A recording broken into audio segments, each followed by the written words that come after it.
Thanks for hopping on with the guys. Yeah, thank you, sir. It's all you. Stage is yours. Well, first of all, guys, thank you for having me, man. I know, um, you guys are in a really, really difficult space right now, trying to figure everything out. But and for you guys to, be working through Zoom and conversations is kind of tough. But this adversity that you guys are fighting through can only make you stronger mentally and emotionally. So take this time to continue to build yourself mentally and then figure out ways to improve mentally more so than anything, even physically. And so I want to thank you guys for allowing me to speak to you. As Tyler said, man, my name is Carl Francis. I'm originally from Hampton, Virginia. Um, so being from Hampton, Virginia, my current position is the Director of Communications for the NFL Players Association. So how many of you guys ever heard of the NFLPA? Okay. Uh, Thomas Weaver, tell me what the NFLPA does. I don't know exactly, but I just not heard of it. I think it's the Players Association for NFL, right? Right, correct. Yep. Yeah.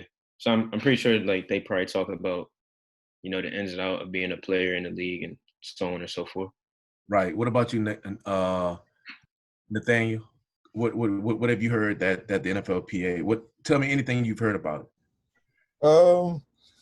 I I just know it's pretty much the NFL's version of the NBAPA. They, I guess you would say, manage the rights of the players in the league and try to help them out on and off the field. Right. Well, both of you guys are right. And so my job is the Director of Communication. I manage the external and internal communications for the NFLPA. So let's go internal first. Anything that goes out external has to be communicated internally so people will know what's going on, right? So we need our staff to understand what's happening within the business of our organization so they can be aware, so we can all be on the same page. So if they get information, they get phone calls, they get questions, they can have some sort of understanding of what's happening, and we keep them up to date on events, activities, things that's going on within our organization. Now, my job from an external standpoint is to manage the traditional media, which includes the newspaper, magazines, radio, TV, anything within our normal every day-to-day communication with how we get news. But then on the other side of that is the digital media. So I manage the digital media too. So anything you see from us from a Instagram, Twitter, Facebook, anything that we're doing out there in the space and trying to communicate with our members, that's my job to kind of craft that message together. But I'll take you back a little bit on my journey too. Like I said, I'm from Hampton, Virginia. I attended, I'm like many of you, I played football in college. Obviously, I wanted to make it to the NFL. Went to a junior college called Leeds McRae Junior College for a year. Then I transferred to Virginia Union University in Richmond, Virginia. And I played 2 years there, 2.5 years there. And then the greatest thing that's ever happened to me occurred. And that's when I figured out I wasn't good enough to play in the NFL. And that was a tremendous benefit to me because at that time, I'm like anybody else. At that time, they had another league called the World League that was coming along. So guys were trying to think of different options in order to pursue their dreams. But the beautiful thing about me was that I figured out pretty early that I wasn't going to make it. So that allowed me to get inside my track a little earlier. So that allowed me to get in front of guys in terms of identifying what I wanted to do, what I wanted to be, and how I wanted to approach it. So one of the things that I did was I just did I took everything that I put into football, I put it into my career. And I did it without any compromise, any hesitation, because there was some challenges because a lot of me wanted to continue to play. I had my friends. That year, our team did very well. They were going to the CIAA championship and all those good things. But something told me I was in the right direction. And so I just got on a real career path, and I started identifying areas in sports. And that was at a time where minorities were starting to get major opportunities in sports. So I took that and I said, look, I want to get into public relations. I want to get in communications. And so by getting into that field, I started studying what options are there in communications. Then I started looking around the city of Richmond to say, okay, where can I utilize my skills? And so I interned with a television station, News Channel 8 down there, did some marketing in that department. And then I went and I got an opportunity to go work at the Richmond Braves, which is the AAA league for the Atlanta Braves. Now, obviously, football was my first passion. And I didn't like baseball as a sport, but I said if I could get into baseball and show that I was proficient enough to work in that and succeed, then that would open up other doors, which actually it did. It opened the door for me to go to the Redskins. And I've interned with the Redskins for 2 years in the public relations department. And that was a phenomenal experience because it allowed me to come in contact with some really, really, really phenomenal people. And I met so many people throughout my journey that really helped fulfill my life and turned into longtime friends. So you guys ever heard of Gus Johnson? I think Gus calls Fox games, a lot of big time games. I think Gus Johnson, yeah, he was a locals regular reporter down in the DC area when I worked at the Redskins. A guy named Rennie Knott. And that's when I met, David Aldridge. I'm sure everybody knows David Aldridge from TNT, Michael Wilbon from PTI, James Brown. I mean, those guys became like my mentors. And so one thing I figured out pretty early is that my ability to engage with people really helped, because this whole experience of life is about being able to connect and engage with people, whatever you do, whether you play basketball or whatever. And one of the things I was able to do was engage with them and connect. And that's when I got my job with the NFLPA. Shucks, at the age of 24, 25, I became the director of communications. I didn't know what that meant at the time, but I kind of learned along the way because I had a lot of mentors to help me. And one of the things I can say that's fulfilling is I really feel proud about being able to shift and being able to use my opportunity to play football and be able to shift over into my career path. And that's one of the things I really want to talk to you guys about the opportunity and have balance. Because one of the things that we must continue to work on is having balance in terms of what we want to do. I'm sure everybody on this call would love to have a shot at playing in the NBA. I mean, that's 99.9% of everybody's dream. And that's nothing wrong with that. Or play ball overseas, no different than football. But I think that what's a real, true opportunity for you is to get pure fundamentals on how to utilize your access to resources that you have. What I mean by resources, not money. What I mean by resources are people, because people are what you're going to need more so than money right now. You're going to need people, because in order for you to succeed, you need to be able to connect with people and have relationships with people. You need to be able to call people. You need to be able to, if you need advice on situations, you need what they call mentors. And this is very, very, very important. And all these things can be established even as a basketball player at Howard University. And you are fortunate enough to be at a school that is very, very impactful when it comes to people who have attended the university and in the Howard University family and space. You guys are a very special class because you guys have a lot of new faces. The coaches there are really building from the ground up a new experience for you. So everybody on campus is aware who you are, but it would behoove you not to understand that and be able to reach out to people. So whatever field that you are interested in right now, it would be to your advantage to research people, graduates who are in that field. I don't care if it's biology, I don't care if it's science, I don't care what it is, just to have the opportunity to engage with people. Hold on 1 second.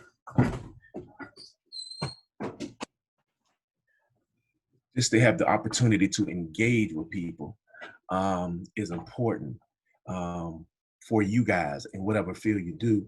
And coming from a historically Black university, for me, it was challenging because, particularly at that time, I didn't have the resources. I honestly didn't have the resources. I mean, even at Virginia Union, we thought that Howard was like a major university because we were so limited in terms of, alumni, resources, access to just activities on campus, just guest speakers. I mean, we had none of that. So it took me to dig deep and really figure out how to build my portfolio of information and knowledge. And so to a degree, you guys got that same challenge, but not as much because of all the different programs that's in place at Howard University. One of the things I really want to focus on is, having you guys be intentional about what you do. I don't want to give you no advice on basketball because all of you guys are really good. You guys know what you want out of life in basketball, and I'm sure you'll succeed in what you do. But I want you to be intentional of your ability to have balance in your life.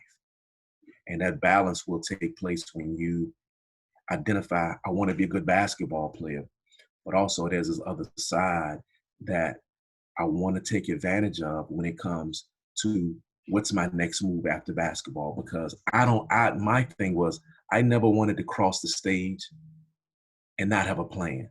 I was very fearful of that. And I was very nervous and afraid that I wouldn't have a plan once I crossed the stage. So I really made sure of that, right? And I never cared about what anybody else was doing because I took a lot of pride in making sure that I had a plan. And the Redskins was my plan of with an internship there. But for you, I would say, as you play basketball, as you enjoy it, make sure that you take advantage of opportunities to engage with people. I don't know how the year is going to look for anybody in terms of, physically being able to see and have a conversation with people. But I will say that what you have is also the ability to communicate through technology, the ability for you to email a person and let them know I am a graduate or I do attend Howard University and I would like to have 5 minutes of your time. That's one thing I'm getting from a lot of athletes right now is are people reaching out, emailing me, contacting me on LinkedIn. Hey, Mr. Francis, I play linebacker for the University of Virginia. I came across your name. I'm interested in being in communications. Is there any way where I can schedule 5 minutes to talk to you, right? That's what you guys can do, even from your database of your alumni group. So the one thing I would ask the coaches on the side is, man, is there any way anyone I can call just to get a database in terms of, alumni in the space that I'm in, particularly communications, entertainment, and media. I mean, we all know there are numerous people that have attended Howard University in that space, as well as medical doctors or physicians. So really, really, really be intentional and dig deep.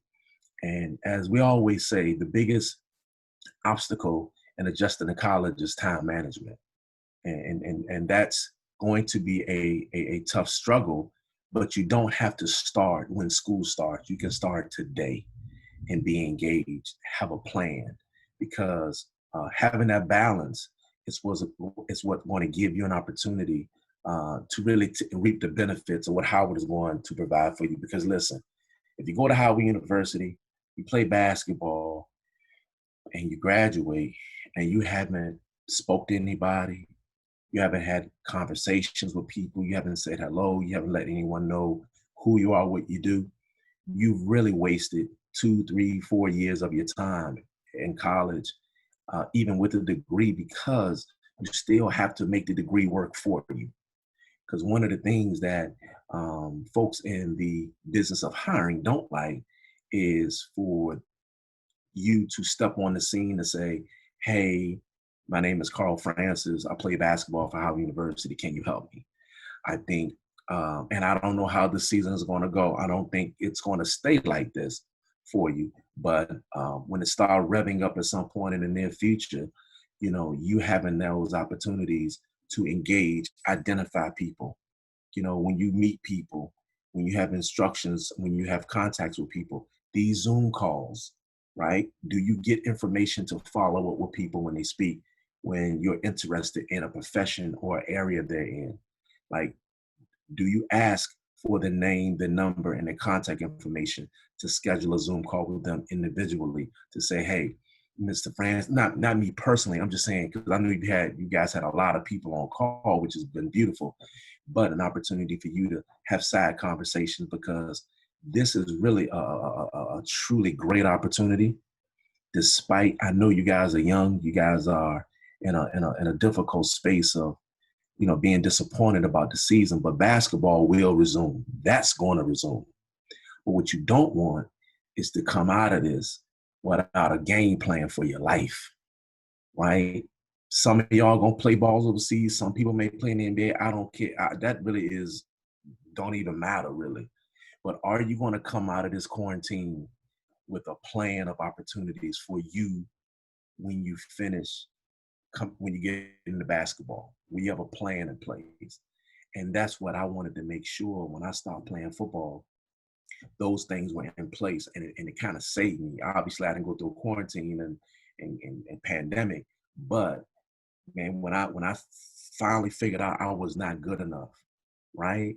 When I said, man, I'm not NFL material, and that was the greatest thing on earth to me. It saved me actually, right? Because it allowed me to transition my focus into trying to be this NFL player, into trying to get into professional sports in a particular area in order for me to have a career plan. Now I've outlasted many, many, many NFL players, okay, that I've known, that I'm best friends with, that for over 26 years I've been with the NFLPA. And so you can imagine a number of NFL players that I have surpassed in terms of careers. So you see what my point is? Like, I've had a longer career as a PR professional versus being an athlete, which to me is the benefit. So that's what I kind of want to really, really say to you guys, because I think it's important that you understand the opportunities that you have to connect with people. And even if you're a little bit laid back, I know a lot of you guys got different personalities. I had a different personality. I was kind of an introvert, kind of shy, kind of not confident in my ability to communicate, or confident in my ability to let people know what I was thinking. But I mean, I just transitioned and put another type of football helmet on and just became aggressive and said, I'm going to work in this field and I'm gonna knock down every door I can. And my no's became motivating for me. So every time somebody would say, no, we don't have anything, back then we would write letters. And when I would get letters back in my apartment, rejection letter, it really motivated me to continue to do more, right? So I contacted every basketball, football, hockey, baseball. I just wanted an opportunity. And I got a lot of calls back from some GMs saying, look, we don't have anything, but I commend you for just writing, because, we don't get these many calls or many, blind mailings from people asking for opportunities. But I think the HBCU experience kind of got me like that, because you guys know how it is, or you'll figure out how it is if you haven't been to campus, is that you feel as though it's me against the world and everything. Like my mindset was really hard and I was really direct. So in my mind, I'm going against everybody in the country for this one job, and I'm going to win. And coming from HBCU gave me that strength, because I was not a guy that sat back and wait for the opportunity. I would knock on every door. I would look through the window. I would slide up under the door. I would do everything in my power to get that opportunity, to get in front of the right people in order to give myself a chance to get a job. So I didn't care about anybody from UVA, Virginia Tech, Michigan, anywhere in the country. I was determined in my mind to get this job. And being in that HBCU, I've always had that pride on my back to fight and take what I think I deserve out there in terms of a job opportunity. Tyler, anything else? Or you want me to hit anything else? Nah, I appreciate that. We can open it up for questions from the guys, and I'll start. You had mentioned it being a different time, obviously, with the coronavirus, the unknown, the normal campus activities, networking events, the normal parties, the normal social events where you would build your network, right, will be altered somehow, some way this year. what are some ways outside of like email that people have reached out to you? Do they use different forms of social media, like cold calls? What are ways that our guys can continue, like you said, to build their network out outside of that normal on-campus life experience? LinkedIn is the number one. LinkedIn, Okay. LinkedIn. Create a profile on LinkedIn. Don't put a basketball picture up as a profile. Put a picture up as if you are a young man, you're a student athlete. If you have a suit and tie, or if you have something nice on, get a nice headshot and actually make that your headshot, and you engage with people.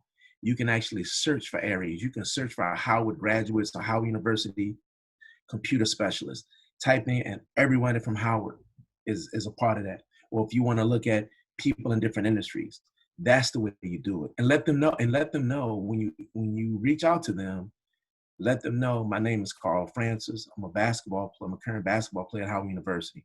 I'm interested in IT technology, and I wanted to know if it was possible, if I could, spend some time, coordinate some time to talk to you about your industry. And this is the perfect time because everybody's kind of frozen. Nobody is working really that much because they don't have to travel to and from the office. Nobody can really fly, so everybody's kind of stuck. So the first one I would say would be everybody create an account with LinkedIn, and LinkedIn is actually a lot more accessible for people because people engage, because everything affiliated with LinkedIn is geared to a business. So when you reach out, it is a business interaction platform for you to be able to connect with people, get jobs, send your resumes. I mean, I get so many inquiries from people, and it's very hard, but I always try to take time off for students to talk to them about whatever their career goals, career paths is. Yeah. Well, How you doing, Mr. Oh, go ahead. so how you doing? My name is Isaac. I just had a quick question. How do you find, or when you have that balance in your life, like I'm sure you do now, how do you find I don't want to say time, but what do you do to make sure, even though you have balance in your life, you're still sharp in many different areas of your life as well? That's a good question, because you know what? You got to reach for that. It's funny because, I tell a lot of people now, even in my current job and what I'm doing, I'm very busy right now because we're trying to get these players back to training camp. I think the rookies report today for the Texans and the Chiefs. So we got a lot of different things, as you guys probably been reading in the media. But also, I try to figure out other things that I've always wanted to do to balance my career out. See, I just don't want to get stuck in this and not understand that there's a bigger part of me that's out there, right? So whether that's creating a podcast, and I forgot to tell you guys, I have a foundation in my hometown that I founded 24 years ago. Mike Tomlin is actually a partner with me, along with another Howard graduate named Vernon Lee, and we've been doing free football camps for youth in the Hampton Roads area for 24 years. We've had life skill summits for high school students. We've had galas, we've had dinners, golf tournaments. I mean, and what we try to do is raise money for high school students in the Hampton Roads area, in the 757 area code, and also just supply them with internships and opportunities to learn and be mentees to professionals in the Hampton Roads area. And so, I think in whatever you do, they got to be balanced. See, you see how I shifted over to balance? Now that balances me, right? Working on my foundation. We just had our first virtual football camp this year where we had 7 players from the 757 who are in the NFL. They put together videos showing their workouts, how they prepare, how they eat, how they take care of their bodies. And we had each one of them kind of do their own demonstration, and we put it in like a reel and showed it over 2 days for the kids down there can learn and still have an experience this year. So the balance is always key, because whatever your main job is, you got to keep searching for something that makes you that makes you happy and builds on your personal portfolio. Another thing I've always wanted to do was have a sort of not a well, it is a podcast, but not really in sort of a talking show around things in my hometown, my 757 area, with athletes, with people who have gone on to be successful in entertainment and sports. So myself and my co-founder, we set up like a talk show. It's called a 757 Roundtable Talk. And we just have had several athletes on, entertainers, and just talking about their life and talk about things from that area. And so that's an outlet to me. I like digital media. I like telling stories. So kind of finding different areas, different digital media outlets like Uninterrupted and a few others, and The Vault and some others, Players TV, that I'm working with right now to identify stories, right? That I could share on sports, and also on other elements of life. So, even at my age, I'm still reaching. I haven't stopped. And I'm humble enough to know that I don't know everything, but I'm humble enough to know that I still got to give myself an outlet for me versus just, okay, I'm locked into the NFLPA. Yeah, the NFLPA is a grind, and I'm working at that. And I've been doing that. But also during this time, it also allowed me to think about other projects, whether it's writing a book, whether it's doing a journal, whether it's doing a blog, whatever it is. This time is key because you get 24 hours in a day. And we all can admit, even if every one of you guys do 2 workouts a day and you still have class, I mean, it's still like, 10 more hours that you have to do something that can improve your life. So when you come out of COVID, when you come out of this space, man, you're really winning because you got that balance. But if you're waiting around, even if you work out 2 times a day, right? You go get something to eat. You may have a class. You may be in summer class, summer school. You do your work. Then you got to ask yourself, what else am I doing? Like, am I taking advantage of? Well, maybe I can reach out to some people and find out, if I want to get into sports, like maybe it's an industry I'm interested in, sports communication, or maybe I want to reach out to the people who've been guests on the show, set up another time to talk to them, right? I mean, there's always this research, find out what other HBCU people are out there who doing things that you're interested in doing. I don't care if it's at the conference level, I don't care if it's at the team level, and I don't care if it's teams within the conference. Your mind always got to be working. And believe me, because you and I know, and everybody on this phone, if you're going to make it to the league, you're going to make it to the league, right? If you're going to play ball overseas, you're going to play ball overseas. But I think I've seen the most successful players have balance. Number one, they get their degrees. Number two, they do everything right. They put themselves in position for opportunities to meet people, right? And so therefore, you won't have this big weight on your shoulder of, man, I got to make it to the league, or I got to make it to the NBA, right? Yeah, that's fine. But even if you play 7 years overseas, you still got to come back with a plan, because now you're 7 years behind the 8 ball of your classmates. You got to come back here, and you got to figure out where you want to be. Now, what's your move? If you want to be a coach, right? Now you got to start planning. You got to start watching. You got to start looking. You got to take advantage of opportunities to network with your own coaches. I think the one thing that I think student athletes really fail to realize, and it's not your fault, it's just your age, is that when you're in it, when you're in the moment and you're moving and you're excited, you don't tend to think about 10 years from now because it seems like so many years away, right? But it's amazing when you leave the game, how quickly it turns into what's my next move, right? But the moves can't be made unless you connected with the people to help you with the move.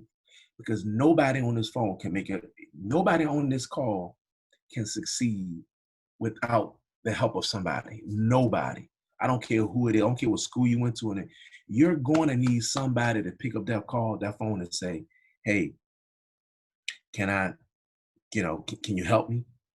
I need a break. Can I get a GA position? Do you have a job here? Do you have a job there? Do you have a job here? Right? Everybody on this phone is going to need someone. And why wait? Because what you want is an opportunity that when you do get to that moment, when you do get to that time where basketball deflates, you want to have relationships. You don't want to have connections. You want to have relationships that are meaningful, that have intention. Connections is just, oh, I met him one time. A relationship is, oh man, I'll call Dr. Such and so, I'll call Dr. Francis. That's my guy. He's the commissioner of the MEAC. I remember we met like 2 or 3 times on the phone, and he told me to let him know whenever I needed anything, and I'm going to call him now. See, that's a relationship.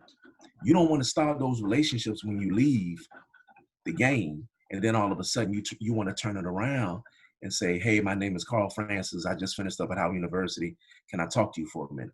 Right? I'm not saying it's impossible, but it make it easier for yourself to get uncomfortable and reach your hand out. Now, will it be 100% open arms? Nothing's never 100%, right? But what you want to do is give yourself a chance, man. If you want to be a professional trainer when you leave the game, then study the game, right? Reach out, have conversations with people, watch, study, listen, learn. I mean, there's so many different opportunities for you guys to be in the game without playing the game that and make money, a lot of money from the game, that, you know, it's wide open for you if you just position yourself to take advantage of it. How you doing? Just had a question. So, being in like around the sports world, in the sports world for so long, how would you say you see it evolving in the future, and like what areas and like where would be like the biggest opportunity for those who want to be in that field? Great. You know, the biggest opportunities I think in sports would be in technology and analytics. I mean, as much as us football, true football, hardcore, basketball, football, hockey, baseball pundits, like we really like the game, you know, we like to really evaluate who can hit. We were watching the game to determine who's better than who. Analytics is taking over because people just want, see, baseball and professional sports is becoming more streamlined in the corporate America now, where a lot of your owners are not the mom and pop shops that built the team from ground up. A lot of the owners that exist now come from corporate America, and they are used to accounts payable. They're used to data entry, analytics, where some of you, it may drive you crazy, like it drives me crazy, to figure out, you know, how many times a guy can make a jump shot on this side of the court off of 1 foot. You know, you want to know the percentages. I mean, me and you looking at the game, we like, look, the guy can shoot. That's all I know. But that's just, when they're spending money on players, they need to know down to the very dollar of what exactly can he do and how often and how efficient can he do it, based on numbers and analytics. So I do think analytics is big. And technology, man, figuring out how to make the game easier for people to enjoy, figure out ways to, in every facet of the game. You know, there's so many apps that's being created now just to be able to engage fans and players, telling stories. I think the digital space, whatever you can do in the digital space to get involved, really, really study all the different things that they're doing in the digital technology area. And that's where you're really going to succeed. Take your time in there. I don't care if you want to get into sports. I mean, you can ask a coach at the NBA level, guarantee that he's going to say, I have to deal with the IT department. I have to deal with the digital media department, and I got to deal, because everybody want to tell stories, but everybody want to see visible stories. Everybody wants you to tell things from a visual standpoint, and people want to learn, and the owners and the presidents, general managers, everybody want to know, what do the metrics say, right? Even if general managers don't totally rely on it, but they still address it from time to time when they want to learn more about a player. So that's why I say, I would say sports is going right now. I appreciate it. Yeah, absolutely. Mr. Francis, what's up? How you doing? What's going on? My name's Devin. I just wanted to know, like, for somebody like that's our age, like, 18, 19 years old, and may not have like a sense of direction past, basketball and stuff like that. Like, where do you think like our starting point like could be, when it comes to like brainstorming what you want to do, like when basketball starts bouncing? Say that again. I want to make sure I answer it right. So like for people that's like around our age, like 18, 19, 20 years old, and may not have a sense of direction for what they want to do after basketball, like where would our starting point be, when it comes to like brainstorming, what we want to do after basketball stops? You know what I would say? Read as much as you can on the industry. One of the things I got into when I was 18, 19 years old, man, I just used to read a lot. I had a subscription to Black Enterprise at the time. That was the only thing I could read that was equivalent to anything, giving me an opportunity to learn what was going on out there. And I would read the local newspaper.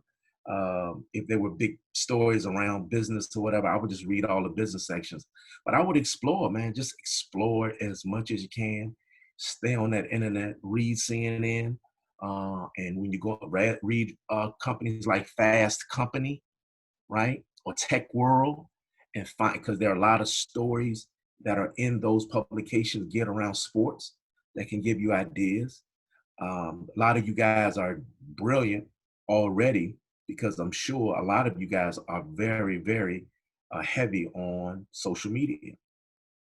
And a lot of you guys got ideas that actually integrate with social media, but you don't even know yet because you really haven't even put it together. I mean, you on social media, you see so many stories, you read so many articles, so many people doing so many interesting things that if you see something that's kind of spikes your interest a little bit, you know what? I would take a look at that. I would read about that. And it's another publication called Street and Smith Sports Business Journal. It's called Street and Smith Sports Business Journal. That's another one that is the Bible of sports. I mean, it covers everything in sports. I mean, you would not believe the jobs that are out there in sports. Right now, like I said, I would just stay on the internet all night, reading articles. Like I said, Black Enterprise, Huffington Post, and just read, man. Just scan the world around you for opportunities in areas you may be interested in. Even if it's something that you say, let me find out about sports analytics. Let me just type that in. Who are the top sports analytic people in the business of sports? You type that in Google and just read articles. Find out exactly what they do. Find out how they got their star. I mean, one thing I am the king of is reading bios. I believe wherever you go, whoever you meet, you have to read their bios because it gives them a sense of who they are. And I would say that too, put this nugget in your pocket for the next 4 or 5 years or 6, 7, whatever. But before you go on any interview and you meet with any person, okay, make sure you read their bio and make sure you are aware of what they've done, where they've been, and what they've achieved, because it shows that you have a strong interest in who they are as a person. The one thing that people don't like is when you don't do homework. It's like in people interviewing for a job and not knowing the history of the PA. That bothers me a lot. Like, for you to know, even if all of y'all wanted a job with the NBPA, how are you not going to know that Chris Paul is the president and Kyrie Irving is the first vice president? How are you not going to know that, right? Or Steph Curry, was a first vice president. LeBron was a first vice. I mean, and you need to know the layers. Isaiah Thomas, the old Isaiah Thomas, was a president.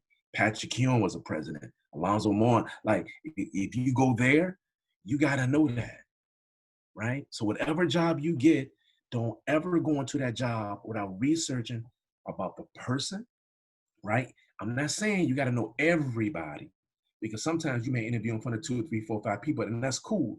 But at least you know that one person, right? And you can drill into them and just get a sense of who they are, so that they can know that you've done your part in figuring out who they are, and really giving them a sense that you've done your homework. And that happens all the time. So I would definitely take that nugget, man. Put that in your pocket forever. And I'm telling you, it will help you. Don't assume that don't never assume that, oh, I'm just here to talk. Even if it's not for a job interview, even if it's for an informal interview, man, make sure people, because it's very impressive to people. It's almost like writing somebody a handwritten note. If a person comes to me and I'm talking to them and they know my history, they telling me about things that I've done, man, that warms my heart. And that make me say, you know what? If that person done that much to put time into it, then let me think about it. And then I turn around a week later and I got a handwritten card saying, Mr. Francis, thank you so much for your time, for your effort. I really appreciate everything you've done. Let me know. Boom, I'm done. Like I'm fighting for that person. I'm doing whatever.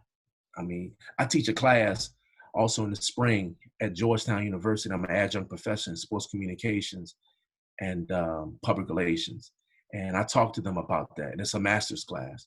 And I talk to them about that aspect of that little twist of opportunities at the end, of being able to put that little bow on the top of an opportunity to really, really cement an opportunity for you to engage and connect with a person and develop a meaningful, intentional relationship. That's going to be the biggest thing for you. I know it may not click right now because you're 18, 19, but trust me, make sure you get uncomfortable about speaking to people, saying hello to people. You know, I was listening to a podcast one time, and I have a son that played basketball as well in college, and I tell him all the time, but this podcast was a guy named, it was a former basketball player, and he really struck me. His name is Jack McClendon, is out of Baltimore. And one of the things that struck me was he said that one of the things he noticed that when he played at the University of Miami, during the games, he noticed all the people sitting courtside. And he told himself that I know those people do something for a living. So he made it his business after each game to come out, take a shower, do the interviews, but go around and introduce himself to people. Like, how you doing, sir? How's it going, sir? Yes, sir. Good game, blah, blah, blah, blah, blah, blah, blah, right? Because you don't know who these people are, right? And what happens? He finishes and plays little ball, goes season, all this sort of stuff, right? But when he comes back and reroutes, now it's time for him to take on an entrepreneurship opportunity with a business. A number of those people remember him. And he transferred in, I think. He didn't go there 4 years. He transferred in. So he didn't even stay there for all 4 years. But he took advantage of those people in that space, and they helped finance his business, right? I'm not saying it's going to happen that way for all of y'all. I'm not saying that, but I'm just giving y'all a picture of the Howard Alumni Group. Don't allow the hype and mystique of Howard University to get past you. If these people out here saying Howard University is the best, make them prove it to you by giving you an opportunity to meet with them and talk to them about a career. Make them prove to you that they are here to help current Howard University students become better people and get opportunities. It's not about the homecoming and the shaking and all that. Yeah, we're going to do that too. But make them prove to you that it's your job to give back to me. That's what you do. That's your job. And you make them tell you that. You make them respect that, okay? That's what happened to me when I was with the Redskins. I was interning, had a good time, and my internship started coming to an end. And I started walking around all these players. Charles, man, you guys don't know all these guys because you're kind of young. But they were like the big time guys at the time, Art Monk. And I said to myself, look at them. All these guys walk around like they Mr. DC, Mr. Washington Redskins. I'm like, I'm going to make them tell me that they can't help me. They got marketing opportunities. They got marketing agreements. I'm saying to myself, I went up to a Darryl Green. I said, I know you have these relationships with these local companies, these local businesses. Why don't you introduce me to them? I'm a good young man, right? I work every day. You know my background. You know I come to work every day. I'm never in any trouble. I'm working hard. Give me an opportunity. Introduce me to somebody. You got to make those Howard alumni do the same thing for you. Don't come on campus partying and doing all that stuff, but don't take nothing back with you and invest back into you. Don't let people do that to you. Because that's what they'll do. They'll come party hardy and be on campus and talk about where they used to stay. But that don't mean nothing to you, right? You make sure that they understand that that doesn't mean anything to you. Give back and pour back into you by giving you an opportunity.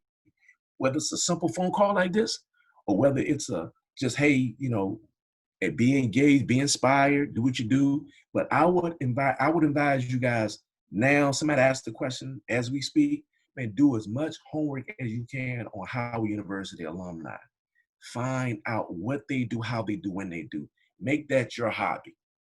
Make that your hobby, and it will shock you how many people are in spaces across all industries that can help you succeed and be ready to offer you an opportunity once you finish. All of them, trust me, that's what you do right now. Every last one of y'all, that's what you do. I got one more question, and then we can get off. We had talked about this a while ago. I just want you to kind of talk through this a little bit for the guys. Me and you had talked about Michael Vick and his time at Virginia Tech and how that boosted the school across a number of different ways, right? Can you just talk about kind of you seeing that firsthand, and then fast forward to now, today, our program moving in the right direction with that success, and how that can kind of, be a parallel situation from that time with Michael Vick at Virginia Tech, him helping build that program up, and kind of us in our program now. What's so funny, and I'm very, very close with Mike, man. I mean, he's like my nephew. I mean, and what's weird about it is coming from downtown Newport News with nothing, to see how in 1 year he just snapped into a stratosphere of star-studded madness. Mike was just having fun playing football, right? But doing this process of running and shaking and baking and all this old stuff, this guy was building an empire at Virginia Tech that may have just teetered off last year, okay? So what do I mean by teetered off, right? So when I say teetered off, meaning it may have balanced out as of last year, Michael's impact on Virginia Tech from the last time, from the time Mike was at Virginia Tech to maybe last year, that's where it started balancing out.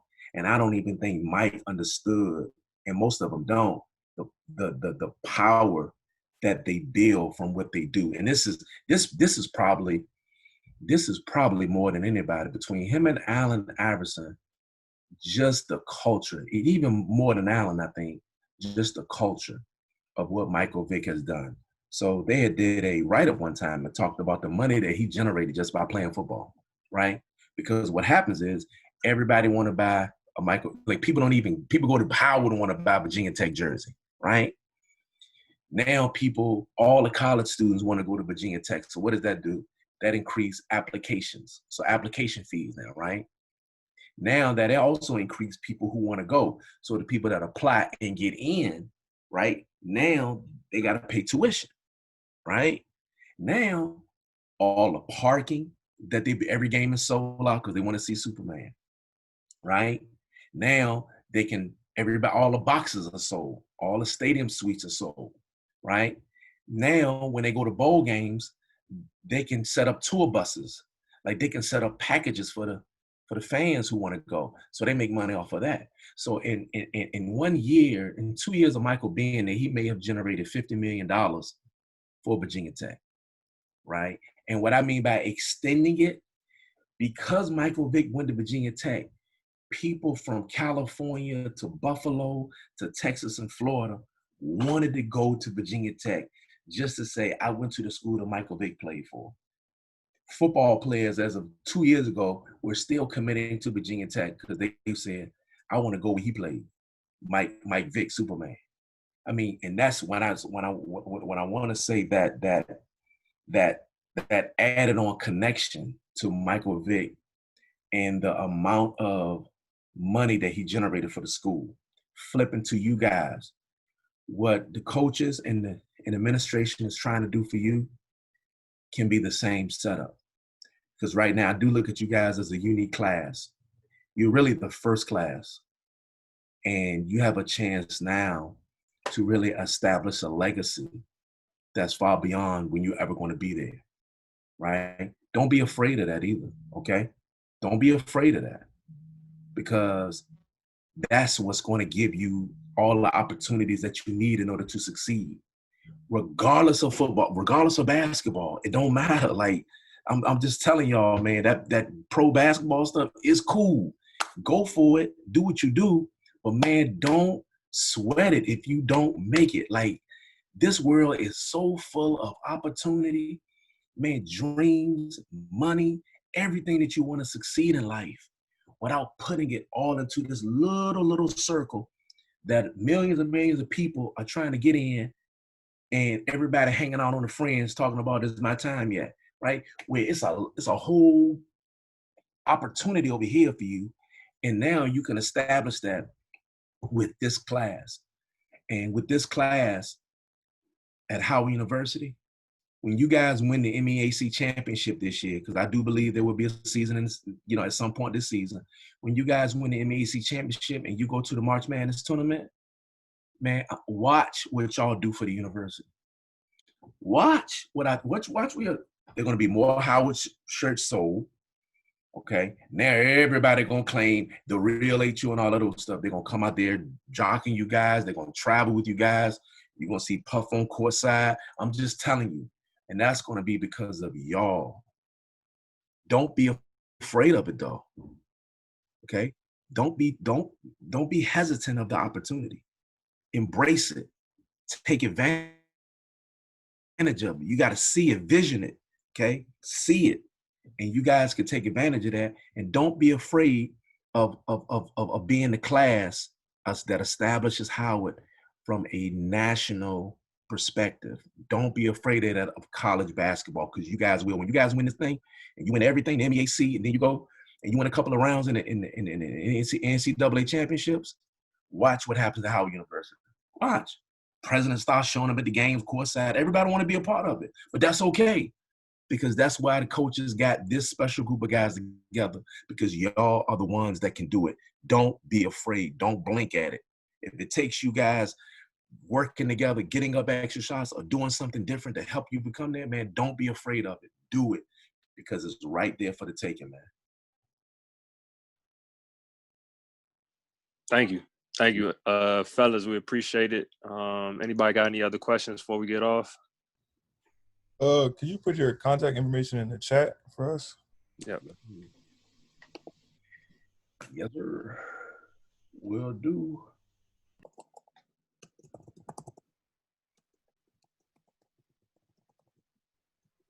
Jake, you got any announcements we need to give? Nope. Our next team meeting is Thursday at 4:00. Make sure you guys are available. Thanks, CJ. Appreciate it. Thanks, fellas. Thank you, guys. Good luck this season. Appreciate it. Coach. Appreciate it. Thank you. Thank you. Yes, sir.